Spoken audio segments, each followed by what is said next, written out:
Well, good afternoon, ladies and gentlemen. I think we'll begin. I'm Angela Stent. I'm Director of the Center for Eurasian, Russian, and East European Studies. I'm delighted to welcome His Excellency Roman Kirn, the Ambassador of the Republic of Slovenia, to the United States and Mexico. Ambassador Kirn was appointed Ambassador to the United States in 2009. And I guess you've been Ambassador also to Mexico since 2011. He began his professional diplomatic career in Yugoslavia in 1977. And he's had a very distinguished career in and out of government since then. After Slovenia gained its independence in 1991, he was appointed as Director of the Multilateral Relations Department in the Ministry of Foreign Affairs. And he served also as Minister Counselor of the Embassy of Slovenia in Prague. He was a member of the Slovenian delegation to the United Nations on several occasions and was co-founder of the joint Slovenian-US project, the International Trust Fund for Demining and Mine Victims Assistance in Southeast Europe. And prior to his appointment as Ambassador to the United States, he served as Ambassador to the United Nations, to the OSCE in Vienna, and has had many other accomplishments in his career, so we're delighted that you could find the time to come to talk to us. Thank you very much. Thank you for giving me this opportunity. I always appreciate such opportunities to come to this august institution, and I thank you personally and of course School of Foreign Services. Of course I have Googled a little bit your school as well, and I have learned that not only you have long tradition, but your tradition matches with the time span of Slovene statehood, in fact. I will tell a little bit about that later on, but that is just to demonstrate or to pay respect to the good tradition that your school has. And also I have high respect for the mission as you have defined, that in fact you provide your students with vigorous education, international relations, through combining theory and practice. And that's exactly why I'm glad to be here, to not only to talk to you about theory, but to talk to you about the practice as well. Sometimes it helps to understand things that are going around us. And I have no doubt that you have great knowledge about the world. I presume you know also a lot about the European Union, but I believe that you may not know that much on Slovenia in the European Union. So this is something that I would like to talk to you also about. Of course, I wish to share with you some thoughts on the historical context of the establishment of the European Union and its challenges for the future. But let me just, for the beginning, start by putting Slovenia on the map.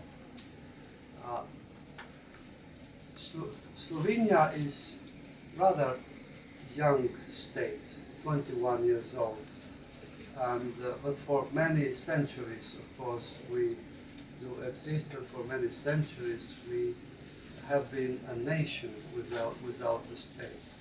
So we have lived for 600 years under the Habsburgs, which designed our political culture to a great extent, but to reflect the turbulent period of the last 100 years, let me just say that in this last 100 years, Slovenians had to change 6 flags and 6 passports, so you can imagine what the traffic was on those territories.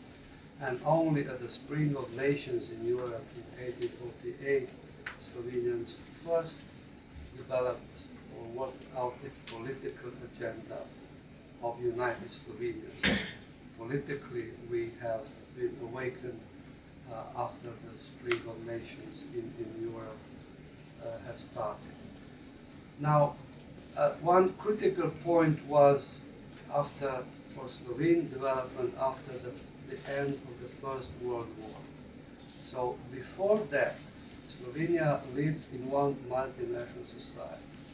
Austrian Empire, and then Austro-Hungarian Empire. After the First World War, Slovenia had to choose which way to go.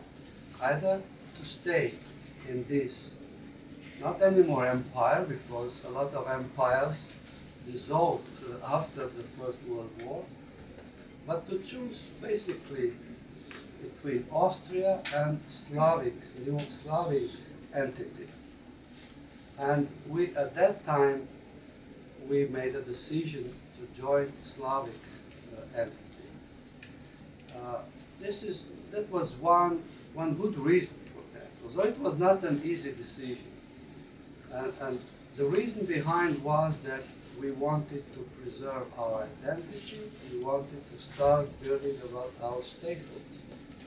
So that's why I say that we started with our statehood when your school of moral service has been established. So in fact, we have, as we speak now, we have good experience with two multinational entities, one being Austro-Hungarian Empire, and the other one was Yugoslavia. Yugoslavia, as you know, was a federation of 6 states, very, very diverse community, and it was, of course, not easy to preserve its existence throughout the time. But I have to make that story shorter. Let me just say that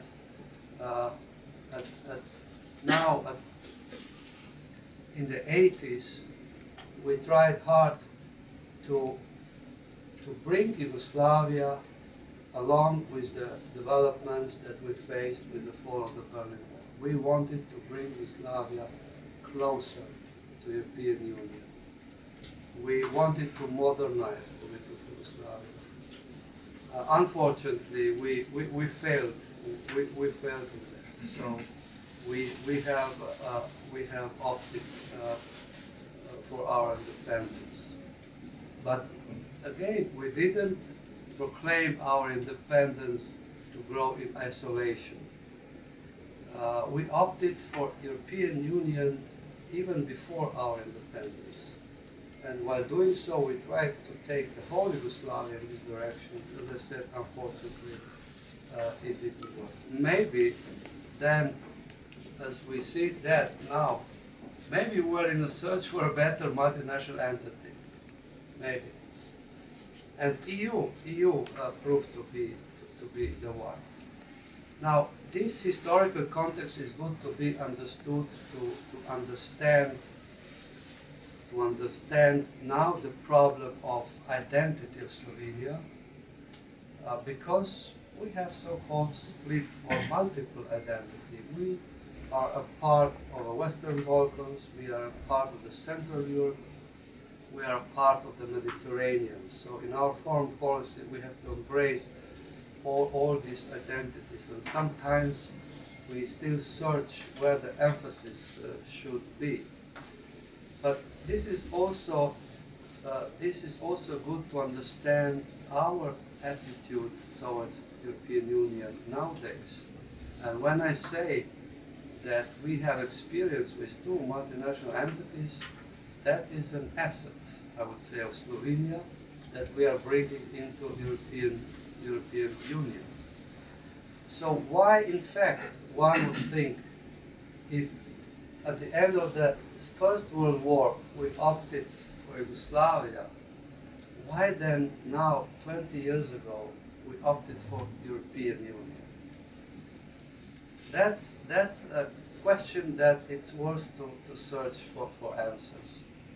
My explanation is that Slovenia really did not hesitate in doing so, because simply we saw at that time, and we see now in Europe, a community of democratic states.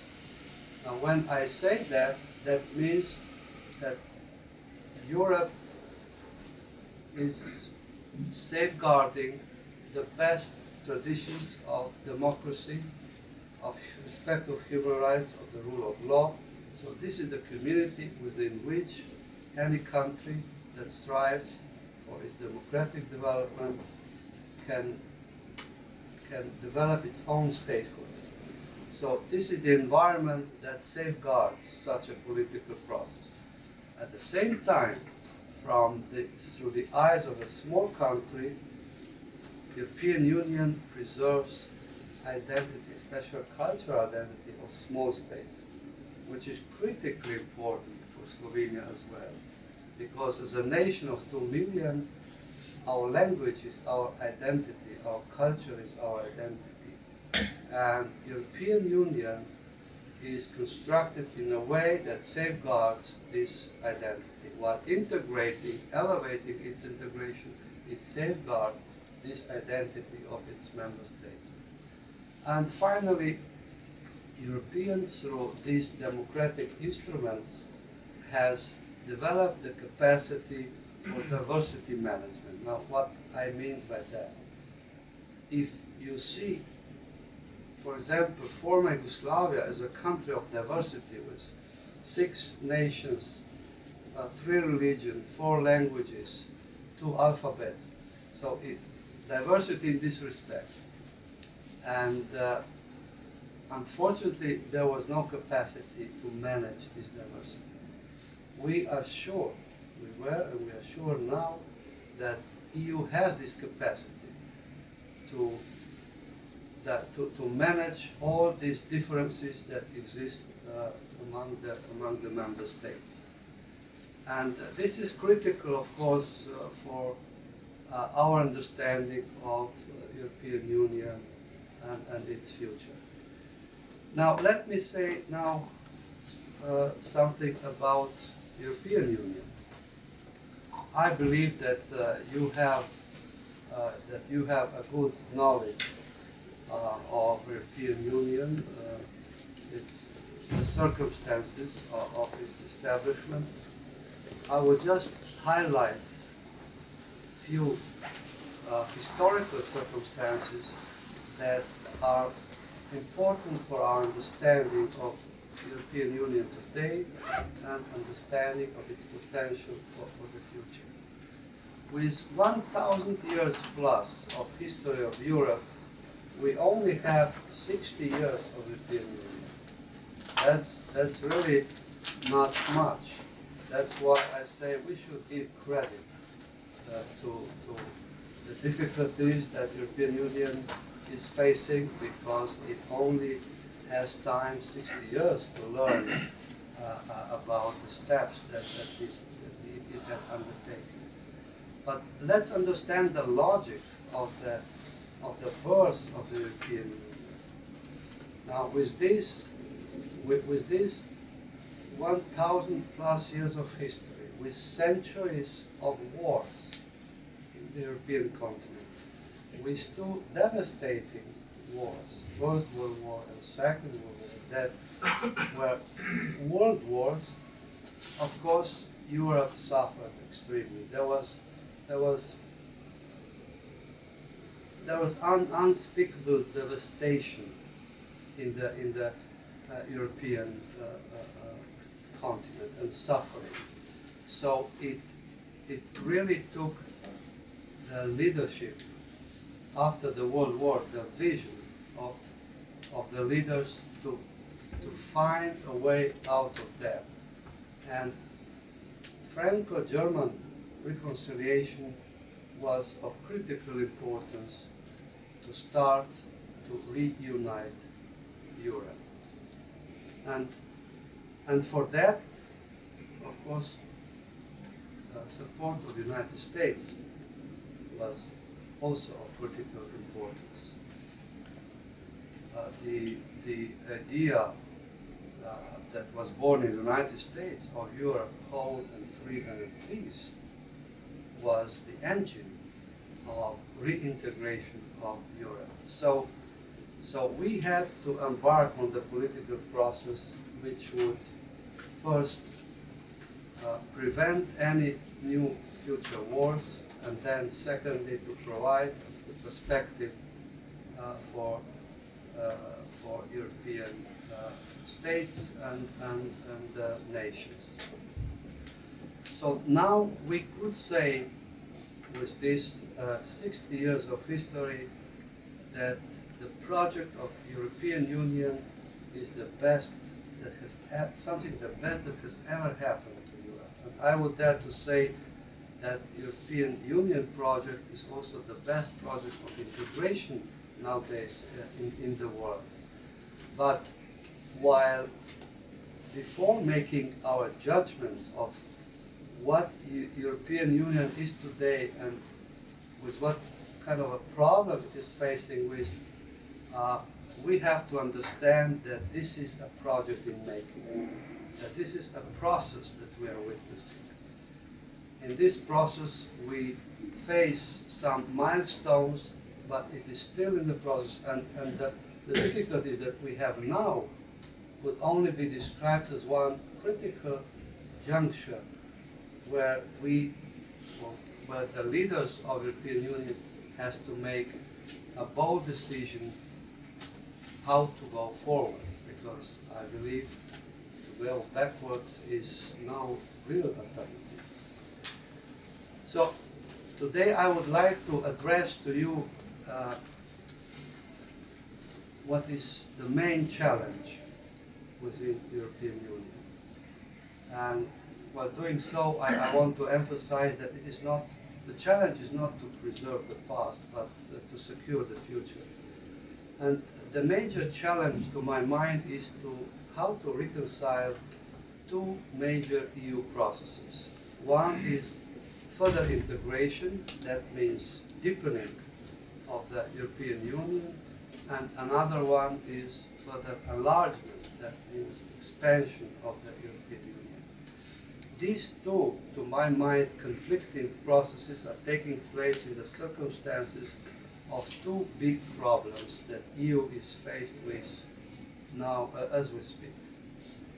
First is that economic realities are faster than political ones. What do I mean by that? It means that that simply the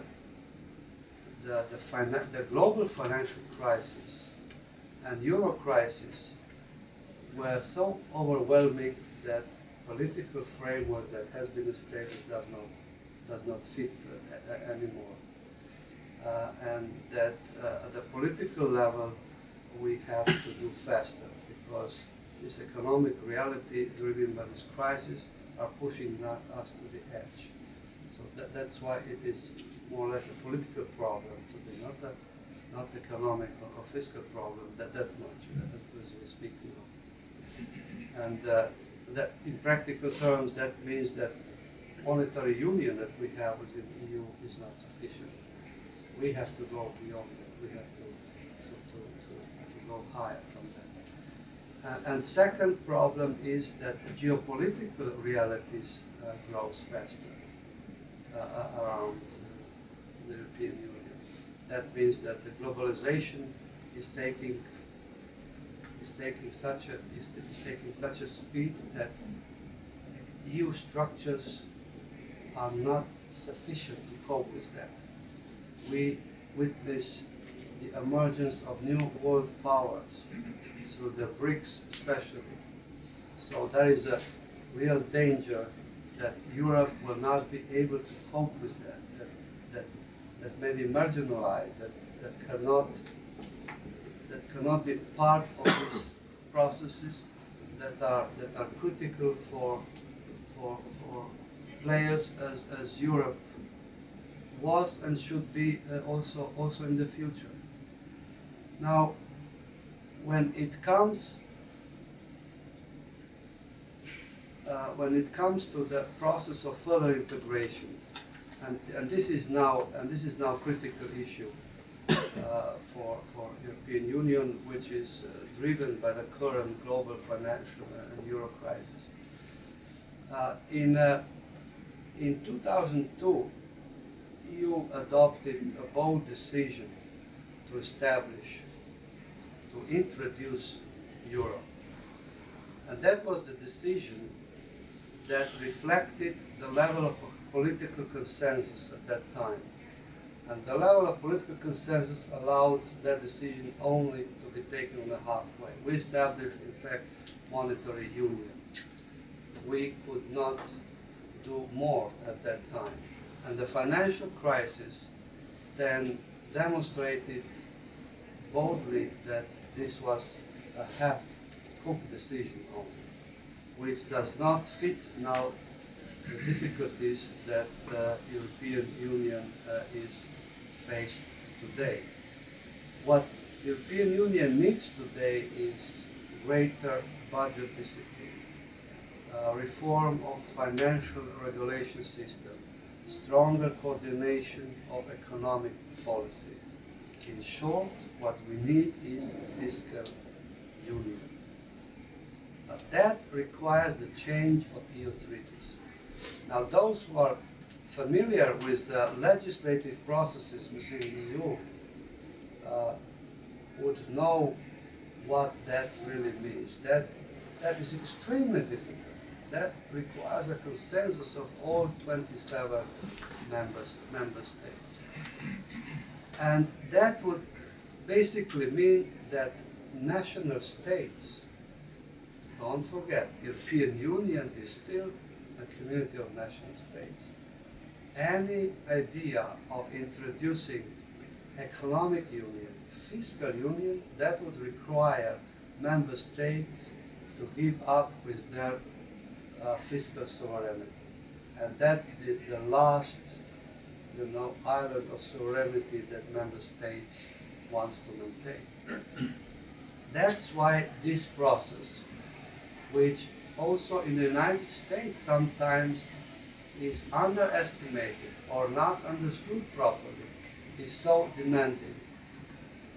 Because we know what is needed to address the problem, to solve the problem. We need fiscal union, we need political union, we need economic union. But to reach that, we need, of course, political will of all member states, of all 27. So today, I recall when I had some lectures 1 year and 2 years ago, and I had with Congressman Overstar one in Minneapolis. I expressed, at that time, I was expressing my views that EU will have to move further on towards political union, because there is no other way. And that time, that was still rather shy view, and definitely it was my personal view. Now I can speak about that as a widely perceived view that is widely discussed in the European Union. The leaders of the European Union are discussing now how to bring the European Union towards political union.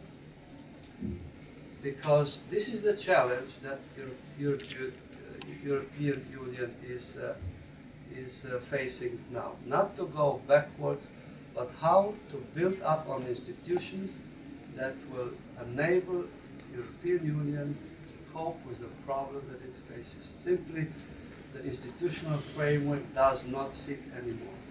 And that, politically speaking, of course, that is a huge task. In practical terms, now European Union is now working first on a banking union. And it is envisaged that Eurozone member states, as you know, we have 17 countries out of 27 that are part of Eurozone. So these countries are contemplating now seriously to sign a binding contract commitment for a fiscal reform to be undertaken. That means that a single instrument of bank supervision to improve EU financial markets should be introduced. Now that is a measure that requires a consent of this Eurozone member states, but does not require to change the EU treaties. So it is doable. In 10 days' time, Brussels will discuss about that, whether to adopt that or not. But of course, these issues are dividing also. Not only the family of 27, even within the family of Euro 17, Eurozone. Not everybody is yet on the same side. How to proceed. So today, and that goes again my observation that 2 years I said that one of alternative for Europe is Europe of two speeds. Now it's not, you know, an isolated view. It became a fact of life. Europe already has two speeds. There are two tracks. Some are speaking even there are three tracks. One of those who are already in Eurozone, second one of those who intend to join Eurozone, but did not fulfill conditions yet, and the third one, those who does not want to join Eurozone. So, to my mind, the further process of EU integration may take the path where Europe will go two ways. And that is the reality that we are faced with. Now, what is that I have described as the main challenge is, and the direction that we should go? Is that something that's good for the European Union? Is that something that's good for Slovenia? And is that something that is good for the United States? I would start really with the European Union. My personal conviction is, and that is on a rational level, in the political debates, throughout the whole spectrum of the European Union, that is the most rational way how to proceed. More Europe, no less Europe. If we want to survive as an important actor in the global sea of actors. So I feel that that's not an issue of choice anymore, but an issue of necessity. Is that good for Slovenia? When I tried to explain to you where Slovenia came from and why we have joined Europe, then I guess you may understand me when I say that Slovenia wants to be on that first train, wants to be on that first track of Europe. That's why we support the establishment of banking union. You know? We support any measures that will enforce financial regulations that will lead us towards fiscal union. Well, we also, of course, do not shy away from the idea that would lead us towards federation of national states. Why not? We have experiences with one and another. We are ready to take the challenge. But of course, our faith into such a project comes out of the basic that the European Union stands for. And this is strong democratic legacy that European has within. And what is there for the United States? Now, here I have a tough job sometimes to sell that to American audience. And I think that a great injustice is done to the European project here and there in the United States.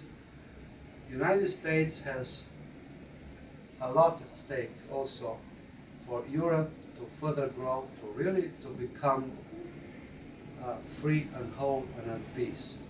But only more Europe can achieve this goal.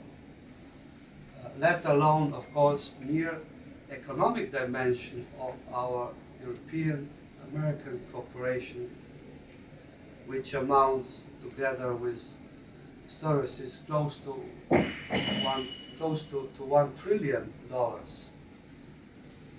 So we have strong economic points. Our economies are so integrated that we should have a vested interest in the success of each of our societies. So I believe that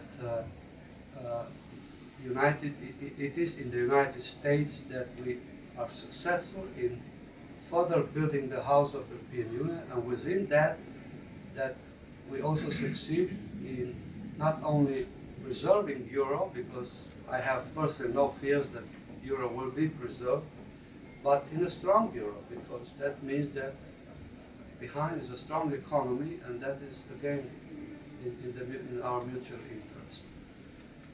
Now, in conclusion, let me then refer to another challenge that the European Union is faced with, and that is this process of further enlargement.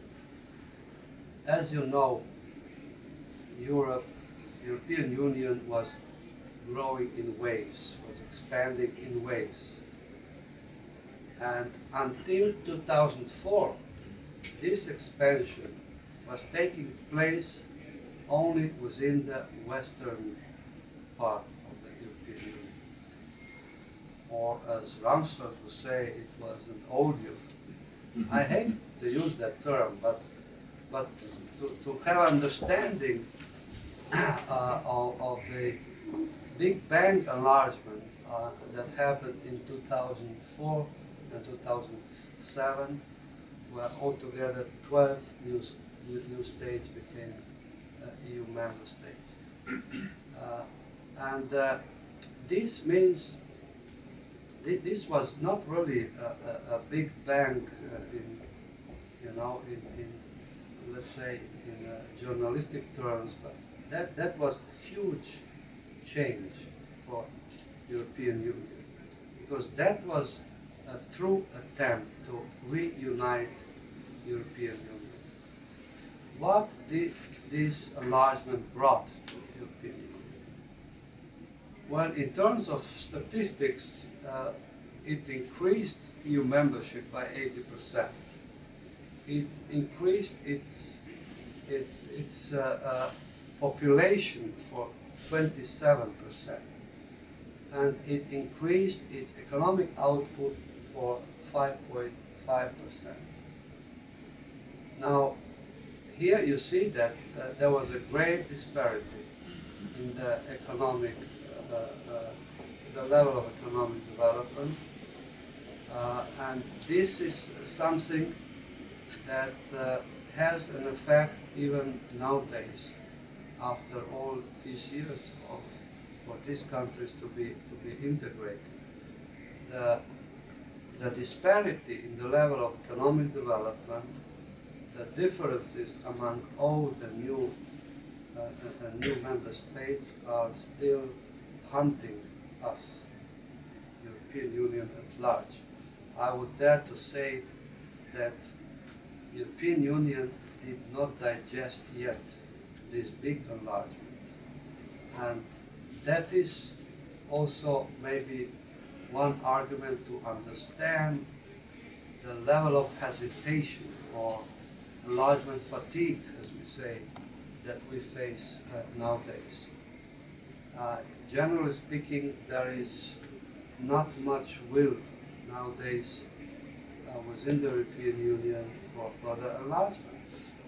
And these competing two processes that I have mentioned are playing the role. So what should be? Should we first integrate more, go more deep, fortify European institutions, or should we go, with further enlargement?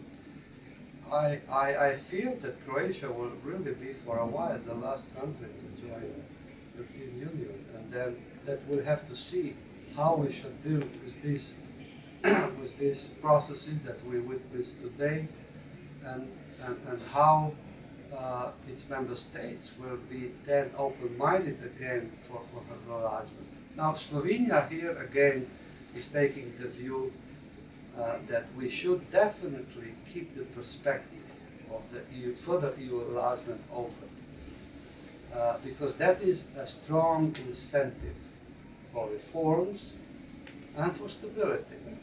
That is in the interest not only of Slovenia, but all Europe. So we should keep this perspective open. And while saying so, I believe that that viable process that is paving the way for this perspective is more important than the speed of this process.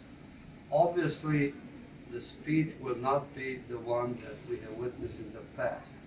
So we have to keep alive the process itself and to assist countries that wish to join the European Union. And here, of course, as you know, countries of Western Balkans are in the immediate scope of the countries which should be embraced. These countries are doing a great job to fulfill the necessary conditions so that they will be able to apply for the European Union as a member state. And we should recognize these efforts, if not reward these efforts immediately. So today, but today, although I'm speaking about the issue of enlargement fatigue, which is of course fatigue towards further enlargement to the east, we are talking about Western Balkans, we are talking about Turkey, we are talking about Ukraine, and this is rather uncertain. But problem today, European problem of today, is not so much relationship between West or old Europe and East, New Europe, but is becoming more now problem of North and South. And that is at the core of the problem, which needs to address also this financial crisis and instruments how to deal with crisis and how to get out of the crisis. This situation that we are faced now may recall to the situation that the United States had after the end of the Civil War. Because, as you know, the way that you made your country was really unique, and it could hardly be repeated, and could definitely not be compared with the European Union. Sometimes, as a matter of simplification, we try to compare, but these two processes really cannot be compared. Although there is a growing understanding, or the floor is open now to discuss the issue of federation of European national states, so sometime in the future, why not? But do not forget that European Union is a community of national states. Within that is a tiny Slovenia also, among some other tiny member states, with thousands of years of history, identity. We look for broader identity within which we can preserve our identity and grow further on in a global community. So there are nation states with strong sentiments. United States were a melting pot. There was no nation state concept in the United States. So given the historical circumstances, that's my point. It was much easier to achieve fiscal union in the United States than it is in the European Union. In the European Union, it means that member states have to give up now a good part of their sovereignty, and that's hard, that's difficult to accept. And that's why this, I guess the good side of this crisis is that this crisis is taking us not only to the edge, but to the point where some bold political decision has to be made. I would stop at this point and would be open to answer any questions. Thank you. Thank you very much. That was a very wide-ranging presentation. Let me ask you two questions. And the first has to do with public opinion within Slovenia.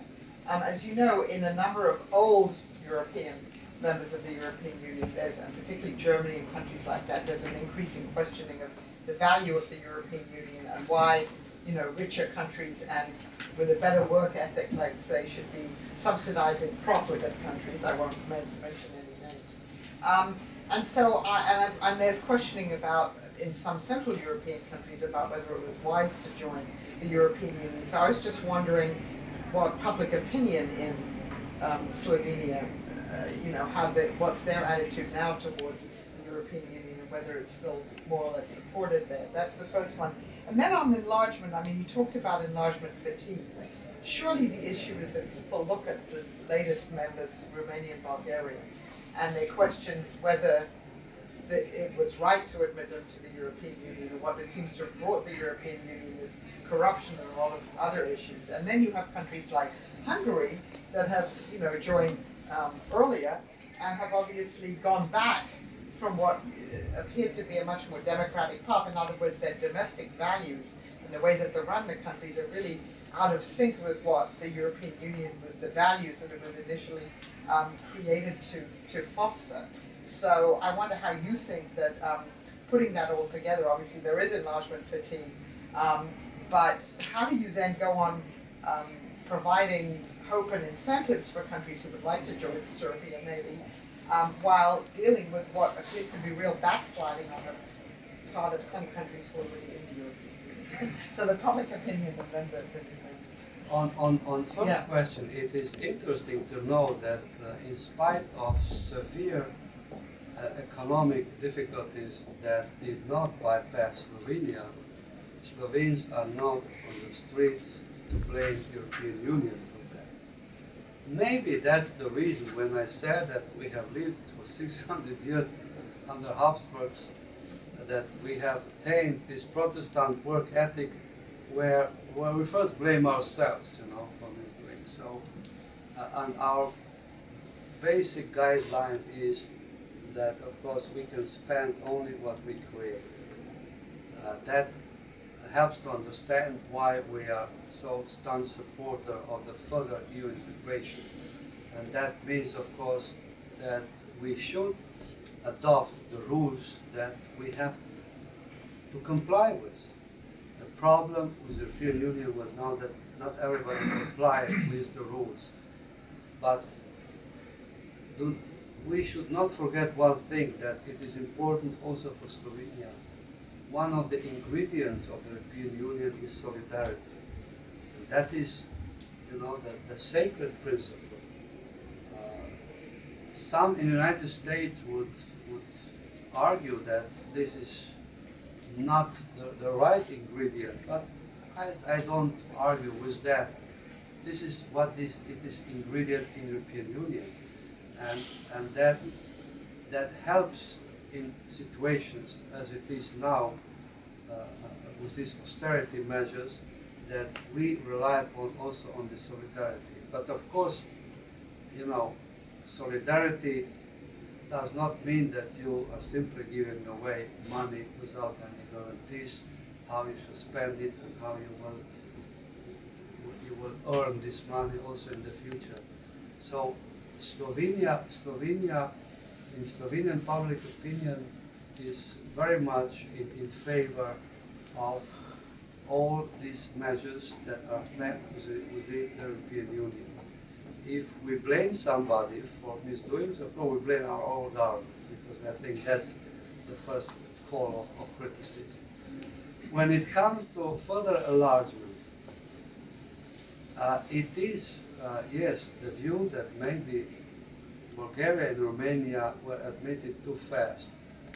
And there is some truth into that. But technically speaking, maybe on some chapters like rule of law, legislation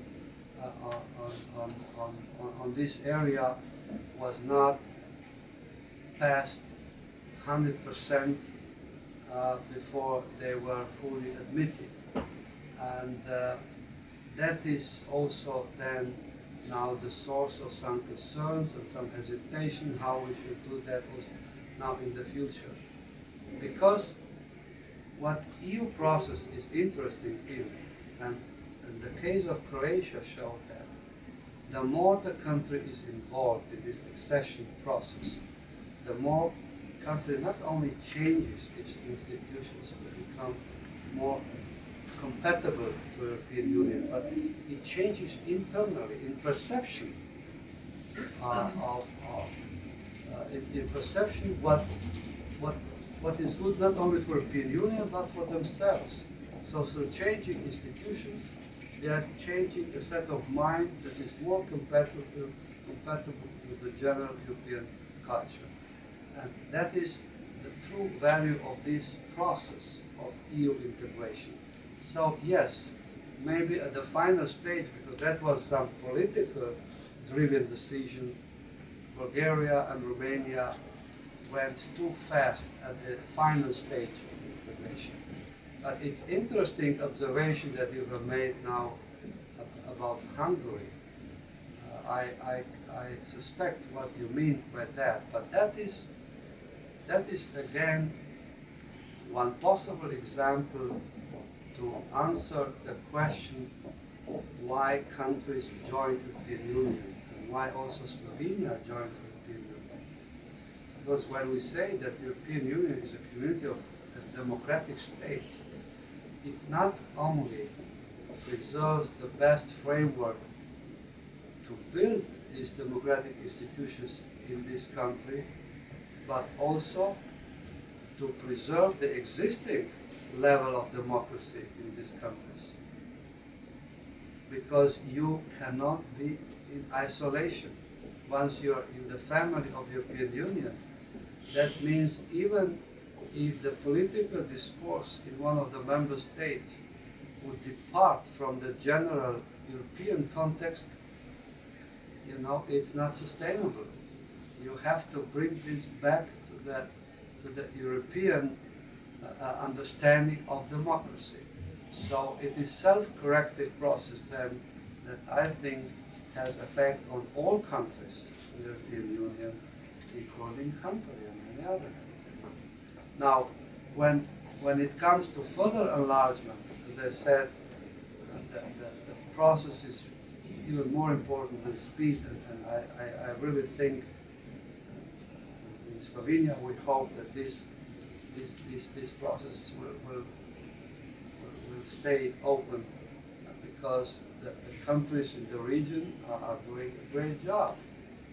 Now, Croatia will prove now, Montenegro is doing now a great job to join both NATO and European Union, so Macedonia is striving, but they have to solve their problem with Greece. And of course, Serbia and Bosnia and Herzegovina and Kosovo now has a bit longer way to go. Thank you. Questions? Yes. Yeah, thanks a lot. So my name is Marko Bucik. I'm a graduate student at the George Washington University in Graduate School. First, I think that what you very eloquently presented is this historical dimension of the fact that it's only Sorry, can you hear at the back? Okay, yeah, maybe it's slightly only louder. 60 years since it came into existence, and the parallels with the US are very telling. It took the US more than 100 years to get its own currency, to federalize its debt, to get the federal institutions that were federally reserved, for example. So it means that now the EU is being federalized at a very fast pace, and it basically is happening in the last few years. So I have two questions for you. One is related to the preservation of unity in Europe. You talked about the two-speed Europe. So what do you think would be for you the implications of, if you want, you can also call it the enlargement, in a sense, because you will have an essential, a core of countries moving ahead at different speed than the others, and what would be the long-term implication? And secondly, what is the challenge for democracy in this case? Meaning that you, by moving, federalizing, by moving towards fiscal union, this would represent a significant shift of sovereignty. It would represent a change in the way the EU is dealing with its resources, and it means that, at least in my understanding, that the EU would need its own social contract with the population, meaning that this is a point in time when the population of Europe needs to have a social contract in the EU saying that we seek our resources in order to help the others, for the sake of solidarity, for fiscal transfer purposes, in order to create a federation. So what would be, yeah, in your mind, the reflections of democracy?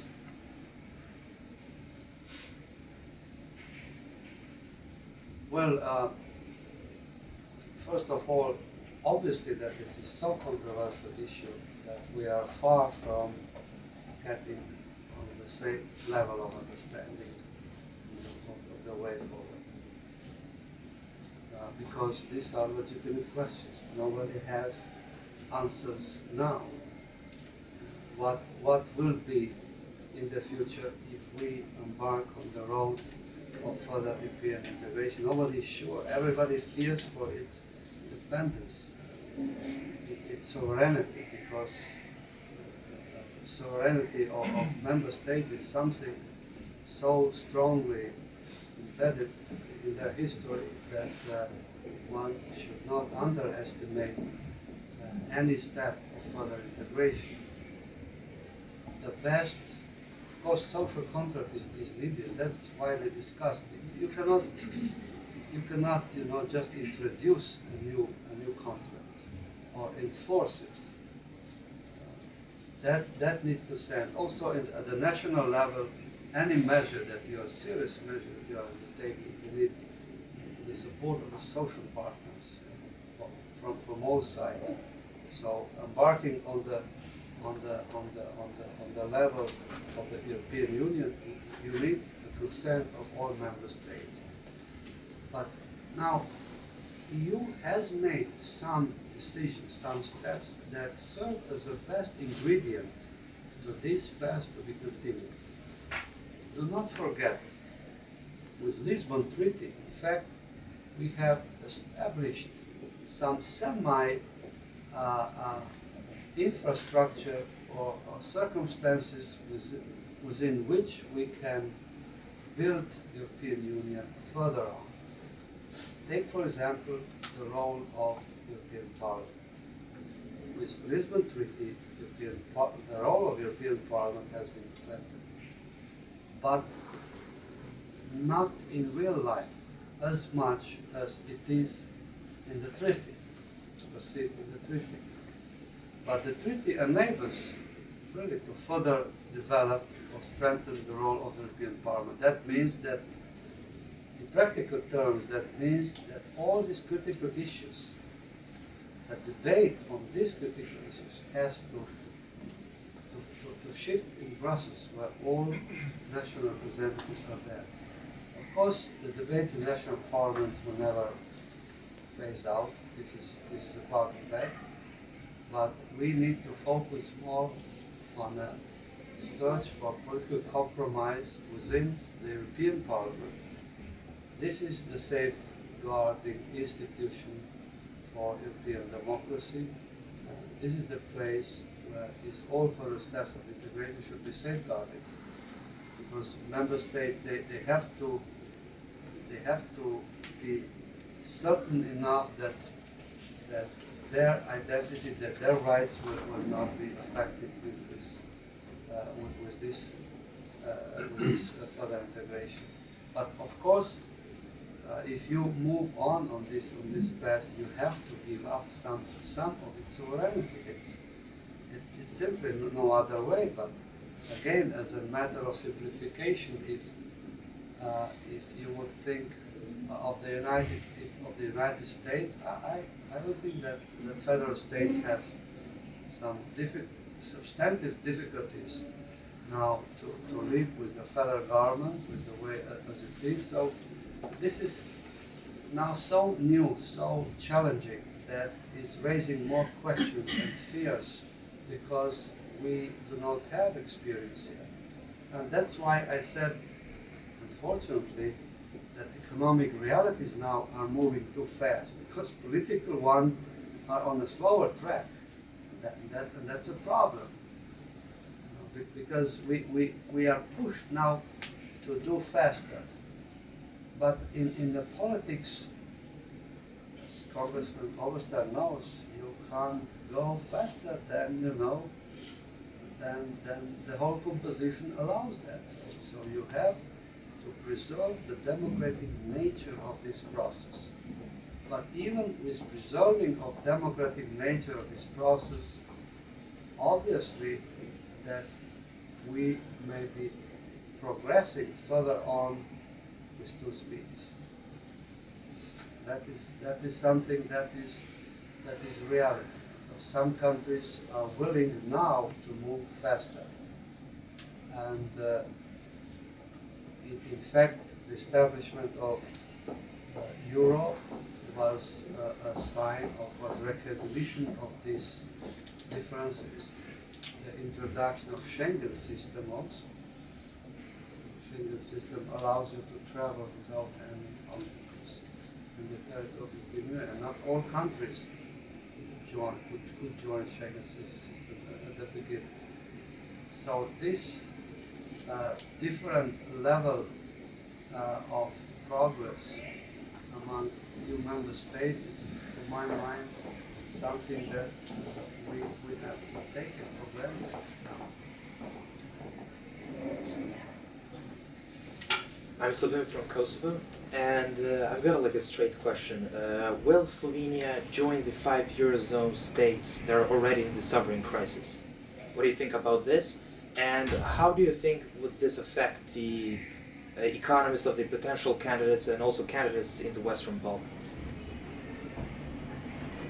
I know there's the issue of sovereign crisis going on in Slovenia, I think, and there was a discussion, I think, going on whether Slovenia will join the 5 Eurozone states that are already in the budgetary crisis.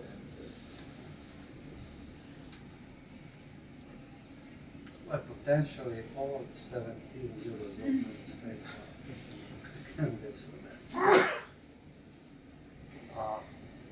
Unlike Slovenian economy is small, so even when we talk about Greece, which really was all over the place, the US media that it was already the European Union, Greece debt is only 2% of the big debt, so in economic terms it's very nothing.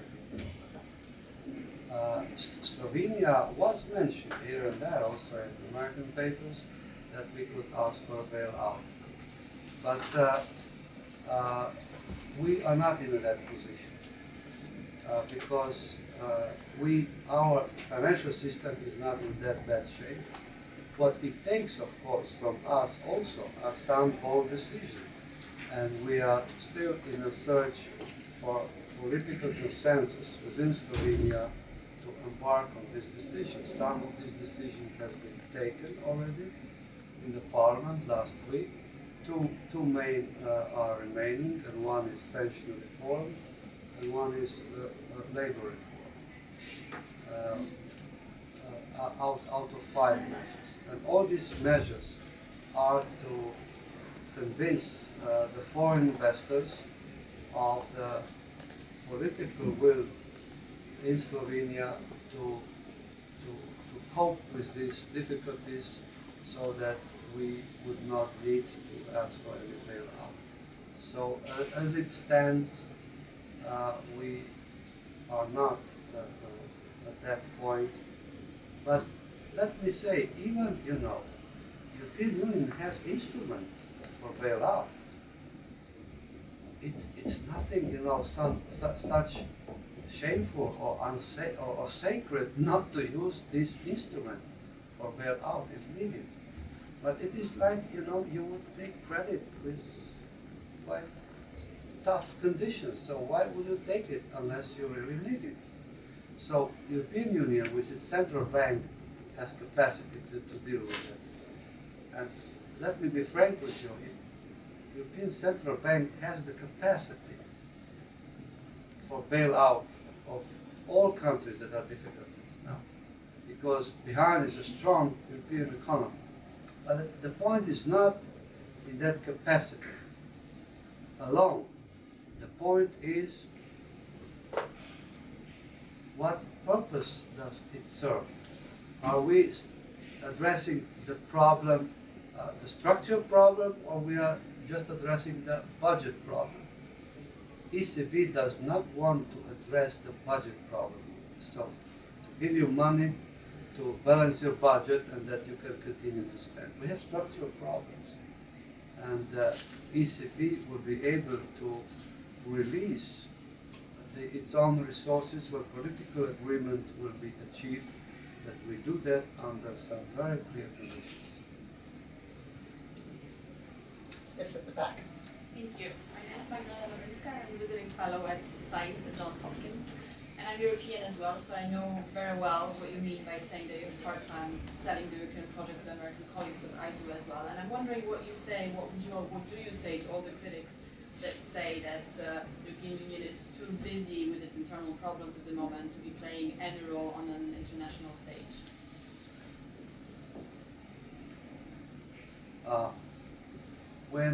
When I said that also geopolitical realities are moving too fast, I also had in mind this default in the European Union where we in fact did not complete our reform. We have went from common foreign and security policy towards what Lisbon Treaty established, European External Action Service. The European Union is really so innovative in finding some acronyms that one can hardly understand. European External Action Service, it means State Department, so foreign policy. The European Union decided with Lisbon Treaty to establish its own foreign policy, foreign service policy department. But in practice, it does not work so well. So that is one of the reasons why the European Union cannot perform its capacity in the global scene to the extent that it could. If this external service would really be a strong tool of transcending the European foreign policy. Because as Lady Ashton is on the top of that external service, she can only act upon the consent of 27 more ministers, and that is quite a handicap. So her space, her area, her maneuvering space of action is quite limited. And we have also, this field, a long way to go. The political discourse that is taking place now on the future of Europe is taking some emphasis also on this point, because obviously at the rational level we recognize the need to expand the powers of the European Union also when it comes to foreign policy. But let's be frank, as long as we have also in Security Council 2 EU member states, the permanent members of the Security Council, we have a long way to go to pursue a common European common foreign policy. That's unfortunately still the fact of life. But my view is that as much as we'll be able to progress further on with institutional build-up of the European Union, which will be a practical response to the practical difficulties, that in this area we may also elevate the level of a need to better perform also in the area of foreign policy. We have time for one more question. Yes. Excuse me, Peter Rogers, Georgetown University, and also Slovenia. I have a question about the role of Slovenia in the European Union. You mentioned earlier that Slovenia finds itself in the region of Central Europe, Western Balkans, Mediterranean, and for many years Slovenia was praised as a disciple of Europe, as one of the best examples of how to integrate and proceed within the European Union. Has quite a significant crisis right now, as has been mentioned, but still probably has a lot of capacity to answer those challenges. What would you think that Slovenia could, or where could Slovenia contribute most in this sea or in this region to the benefit of the European Union? What would be the Slovenian contribution at its best? When it comes to its role in the European Union.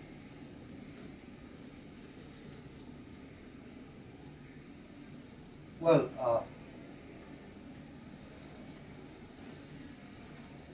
it's interesting to note that after 2004, with this big bank enlargement, the balance shifted a lot in the European Union.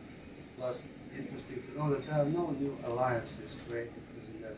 It does not mean that, for example, that 12 new member states would always stick together and try to influence the European Union, its present or its future. So alliances are ad hoc alliances, more or less, within the European Union. So for Slovenia, it also means if we can have a common agenda with Germany, France, on one issue, we go with them. If we have common agenda with, for example, other Visegrad countries, Poland, Czech Republic, Slovakia, Hungary, we join forces and we go. And we have quite a lot of that's in common. If we have with something in common with southern members of the Union, then of course agenda makes alliances. So that means that there are not prefixed alliances.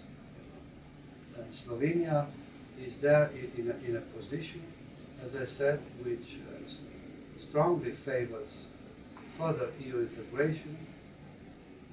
We are in favor of building up European institutions, and here our experience and this sense of political risk that we may be also taking along of any such entity, supranational entity, we have some historical experience with that. So I think that is something that can contribute to all these discussions when we talk about building up the field further.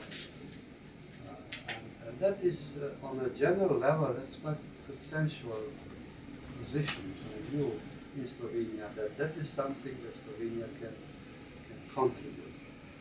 On the other part, or on the part of the further enlargement, we are strongly supporting the further enlargement of the Western Balkans. We also believe that Turkey should not be exempted from that. Would that be, in what form would that be, in what timeline? That's another question.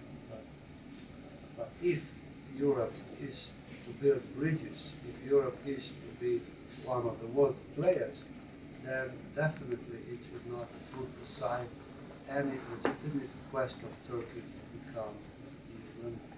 So in all these in all these directions, Slovenia is playing an active role because it's interesting. In Austrian Empire, Austro-Hungarian Empire, we did have some opportunities to the parliaments in Vienna to speak up. But believe me, far away from what we have now, although not in great number compared to others because we are small size, but our MPs have a floor, and they can speak up, and we transcend Slovenian experience, Slovenian state of mind. And that's the beauty, if you wish, that's the beauty of the European Union. That's a meeting place where all this, state of mind speak. Everybody has something to contribute.